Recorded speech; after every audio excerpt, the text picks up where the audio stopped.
ओम शांति। 9 जून 2021। मीठे प्यारे बाप दादा के महावाक्य। मुरली का सार है, मीठे बच्चे, बाप आए हैं सारी दुनिया से विकारों की तप्त बुझाए सबको शीतल बनाने। ज्ञान बरसात शीतल बना देती है। प्रश्न है, कौन सी तपत सारी दुनिया को जला रही है? उत्तर है, काम विकार की तपत सारी दुनिया को जला रही है। सब काम अग्नि में जलकर काले हो गए हैं। बाप ज्ञान वर्षा से उन्हें शीतल बनाते हैं। जैसे बरसात पड़ने से धरती शीतल हो जाती है, तो इस ज्ञान वर्षा से 21 जन्मों के लिए तुम शीतल बन जाते हो। किसी भी प्रकार की तपत नहीं रहती। तत्व भी सतो प्रधान बन जाते हैं। कोई भी तपते नहीं हैं। ओम शांति। रूहानी बच्चे किसकी याद में बैठे हैं? जरूर अपने रूहानी बाप की याद में बैठे हैं। रूह अपने परम पिता परमात्मा की याद में बैठी है कि हमको रूहानी बाप आकर रिफ्रेश कर शीतल बनाए, क्योंकि काम चिता पर बैठ भारत जल मरा है। गाते भी हैं तपत बुझाई। तपत काहे की? काम चिता की। बहुत तपत होती है तो मनुष्य मर पड़ते हैं। इस काम चिता की तपत में भारत एकदम जल मरा है। इसलिए बाप को याद करते हैं कि आकर शीतल बनाओ। बरसात पड़ने से शीतलता हो जाती है, धरती शीतल हो जाती है। यह तो बरसात है ज्ञान की। एक ही बार आकर इतना शीतल बनाते हैं, इतना सब कुछ दे देते हैं जो सतयुग में कोई भी चीज की उत्कंठा नहीं रहती है। आधा कल्प उत्कंठा में रहते आए हो। बाबा आकर शीतल बनाओ। पतित पावन बाप आकर हमको शीतल बनाए। इस ज्ञान वर्षा से भारत अथवा सारी दुनिया शीतल हो जाती है। तुम स्वर्ग के मालिक बन जाते हो। मनुष्य मरते हैं तो कहते हैं स्वर्गवासी हुआ। वह तो सिर्फ मुख मीठा करते हैं। तुम जानते हो स्वर्ग की अब स्थापना हो रही है। बाबा आया हुआ है, ये ज्ञान वर्षा कर रहे हैं। शीतलता का असर 21 जन्म रहता है। वहां न बरसात न किसी भी चीज की इच्छा रहती है। सदैव बहार ही बहार रहती है। वहां कोई भी प्रकार का दुख नहीं रहता। सूर्य भी सतो प्रधान बन जाता है। कभी तपत नहीं दिखाते हैं। तुम सारे विश्व के मालिक बन जाते हो। अभी तो गुलाम है ना। गाते हैं मैं गुलाम तेरा। बाप को याद करते हैं। अब आप कहते हैं तुम्हारी सेवा में मैं तुम्हारा गुलाम आकर बना हूँ। तुम बच्चों की सेवा करता हूँ। पराये पतित देश पतित शरीर में मैं आता हूँ। इस पतित दुनिया में एक भी पावन हो नहीं सकता। सतयुग को पावन, कलयुग को पतित कहा जाता है, क्योंकि सब विकारी हैं। भारतवासी ही इस नॉलेज को समझेंगे। जिन्होंने 21 जन्म लिए हैं वही यह नॉलेज सुनेंगे। वह जो सतयुग त्रेता में आने वाले हैं वही आकर ब्राह्मण बनेंगे। नंबरवार पुरुषार्थ अनुसार बाप ने समझाया है, अभी तुम ब्राह्मण वर्ण में हो, फिर वही देवता वर्ण में आएंगे। ब्राह्मण वर्ण अर्थात ब्राह्मण धर्म स्थापन करने बाप आते हैं। ब्रह्मा ब्राह्मण धर्म स्थापन करते हैं। ऐसे नहीं कहेंगे कि परम पिता परमात्मा आकर शूद्रों को ब्राह्मण बनाते हैं। यह तुम्हारी बाजोली चलती है। यह तो बहुत सहज है। तुम जानते हो यह चक्र कैसे फिरता है। विराट रूप में ब्राह्मणों की चोटी और शिव बाबा को भूल गए हैं। कहते हैं देवता, क्षत्रिय, वैश्य, शूद्र, फिर शूद्र से देवता। अब ब्राह्मण कहाँ गए? ब्राह्मण लोग गाते भी हैं ब्राह्मण देवताय नमः। तब प्रजापिता ब्रह्मा की वंशावली कहाँ गई? प्रजापिता ब्रह्मा का नाम कितना बाला है, चित्रों में भी कितनी भूल कर दी है। प्रजापिता ब्रह्मा की औलाद का कोई नाम निशान नहीं है। स्कूल में टीचर पढ़ाते हैं, वे फिर भी सोर्स ऑफ इनकम है। एम ऑब्जेक्ट तो जरूर चाहिए। तुम बच्चे जानते हो उस पढ़ाई से ही मर्तबा मिलता है। पतित दुनिया में भगवान आकर पतितों को पढ़ाते हैं। बाप कहते हैं मैं तुम बच्चों को पढ़ाकर पावन बनाता हूँ। इस पढ़ाई से देखो इनकम कितनी भारी है। आधा कल्प से तुम तकदीर बनाते हो। भारत में गाया हुआ है 21 पीढ़ी। अब तुम बेहद के बाप से 21 पीढ़ी बेहद का वर्षा पाते हो।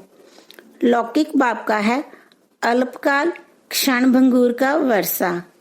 इस बाप से तुम ऐसा वर्षा पाते हो जो पीढ़ी बाई पीढ़ी तुमको दुख नहीं रहेगा। भारत में ही बेहद का सुख था। यह ज्ञान और किसकी बुद्धि में नहीं है।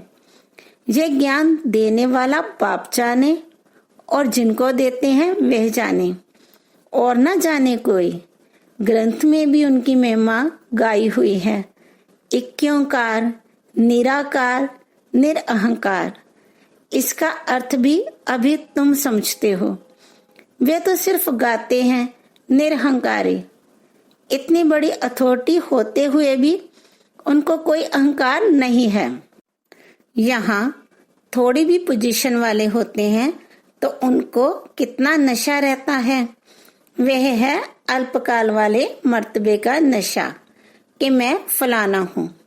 अब तुमको इस रूहानी पढ़ाई का नशा है। तुम्हारी आत्मा अभी जानती है आत्म अभिमानी बनना है, तब ही बाप को याद कर सकेंगे। बाप के साथ योग टूटने से माया का गोला लग जाता है, मुरझा जाते हैं।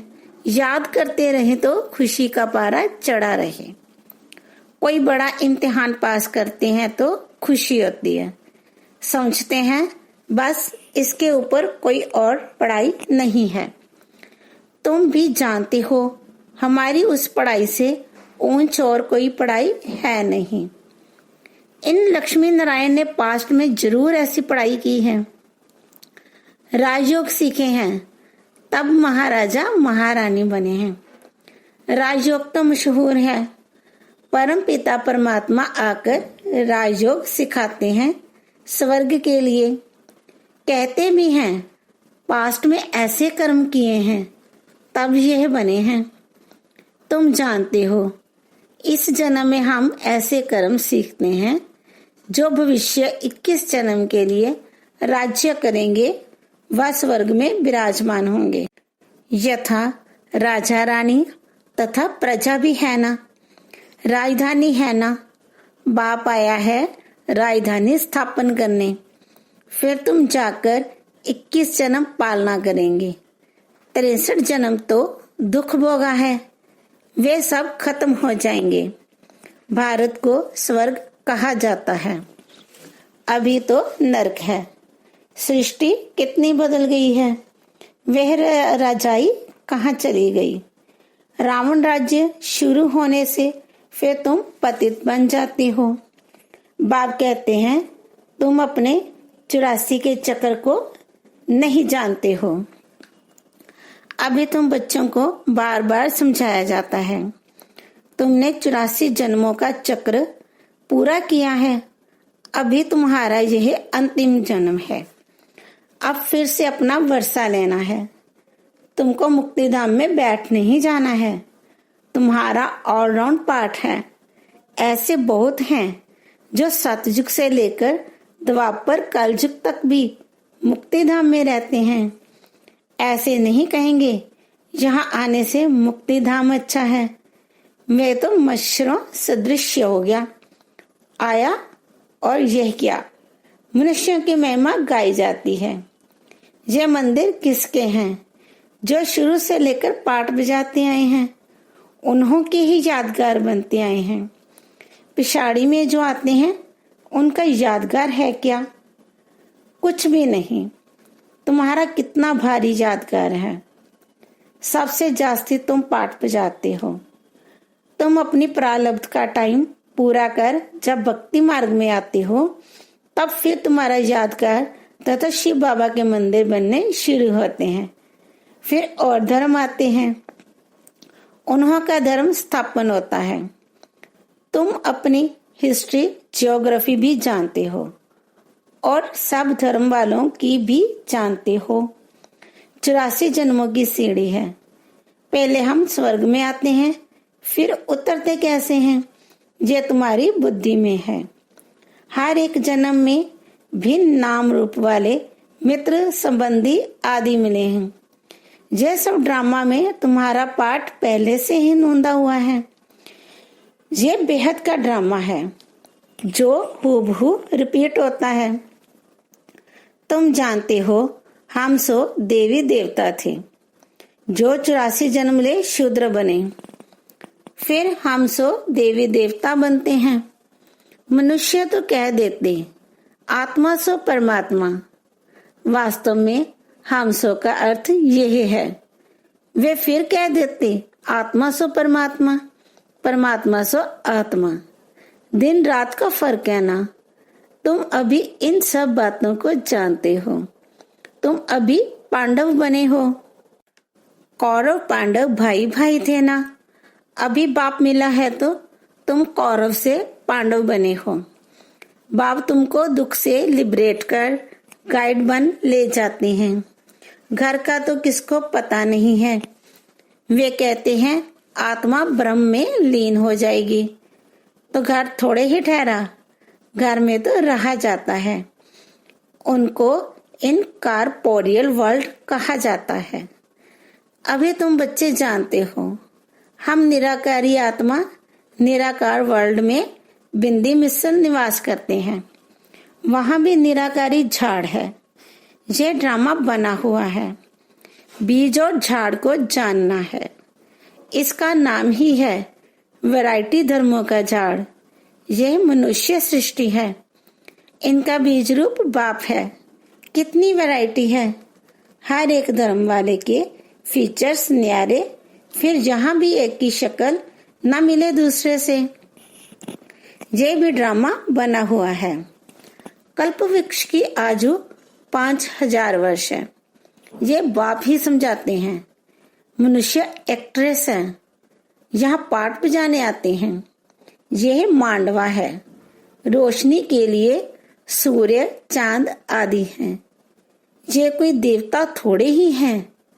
ये तो बत्तियां हैं, परंतु सर्विस करते हैं, इसलिए देवता कह देते हैं। वास्तव में देवताएं कोई सर्विस नहीं करते हैं। सर्विस तो तुम बच्चे करते हो। बाप ओबीडियंट सर्वेंट है। बच्चे दुखी होते हैं तो बाप को तरस पड़ता है। बाप आए हैं समझाने। तुम बच्चों को फिर से सो देवी देवता पद प्राप्त कराने आता हूँ। चढ़ती कला उतरती कला हर चीज की होती है। पुरानी दुनिया को तमो प्रधान, नई दुनिया को सतो प्रधान कहा जाता है। हर एक चीज नई सो पुरानी होती है। आत्मा कहती है यह शरीर भी तमो प्रधान पतित है। यह सतयुग में आत्मा और शरीर सतो प्रधान थे। माथा नहीं खपाते थे। आत्मा को अब ज्ञान मिला है। स्मृति आई है। हम 84 जन्म लेते हैं। यह राज बेहद का बाप समझाते हैं। दुख में बाप को ही पुकारते रहते हैं। रहम करो हे दुख हरता सुख करता। भारत ही सबसे सुखी था ना। भारत जैसा पवित्र खंड और कोई हो नहीं सकता। अभी बाप तुम बच्चों की झोली अविनाशी ज्ञान रत्नों से भरते हैं। कभी ऐसा बाप देखा है? कहते हैं, बच्चों मैं तुम्हारे लिए वैकुंठ सौगात में लाया हूँ। तुम स्वर्गवासी थे, अब पतित नरकवासी बन पड़े हो। पावन उनको कहा जाता है जो विकार में नहीं जाते हैं। सतयुग में है संपूर्ण निर्विकारी, इस समय है संपूर्ण विकारी। बाप कहते हैं तुम भी संपूर्ण निर्विकारी थे, अब संपूर्ण विकारी बने हो। फिर संपूर्ण निर्विकारी देवता पद पाना है। बाप को याद करने से अक्षर देखो कितने अच्छे हैं। मन मना भव, मुझ बाप को याद करो तो तुम तमोप्रधान से सतोप्रधान बन जाएंगे। मैं सर्वशक्तिमान हूं ना, मुझे याद करो। याद को ही योग अग्नि कहा जाता है, जिससे तुम्हारे पाप दग्ध होंगे, तुम पवित्र बन जाएंगे। अच्छा, मीठे मीठे सिक्के लदे बच्चों प्रति माता पिता बाप दादा का याद प्यार और गुड मॉर्निंग। रूहानी बाप की रूहानी बच्चों को नमस्ते। हम रूहानी बच्चों की रूहानी बाप दादा को याद प्यार और नमस्ते। शुक्रिया बाबा, शुक्रिया। धारणा के लिए मुख्य सार। नंबर 1, रूहानी पढ़ाई के नशे में रहना है। बाप समान निरहंकारी बनना है। पोजीशन आदि का अहंकार नहीं रखना है। नंबर 2, अपनी झोली ज्ञान रत्नों से भरनी है। संपूर्ण निर्विकारी बन देवता पद पाना है, कभी भी मुरझाना नहीं है। वरदान है, सर्व आत्माओं के पतित संकल्प व वृत्तियों को भस्म करने वाले मास्टर ज्ञान सूर्य भव। जैसे सूर्य अपनी किरणों से किचड़ा गंदगी के कीटाणु भस्म कर देता है, ऐसे जब आप मास्टर ज्ञान सूर्य बनकर कोई भी पतित आत्मा को देखेंगे तो उनका पतित संकल्प, पतित वृत्ति व दृष्टि भस्म हो जाएगी। पतित पावनी आत्मा पर पतित संकल्प वार नहीं कर सकता। पतित आत्माएं पतित पावनियों पर बलिहार जाएंगी। इसके लिए माइट हाउस अर्थात मास्टर ज्ञान सूर्य स्थिति में सदा स्थित रहो। स्लोगन है, अपने धारणा स्वरूप से योगी जीवन का प्रभाव डालना, यह बहुत बड़ी सेवा है। ओम शांति।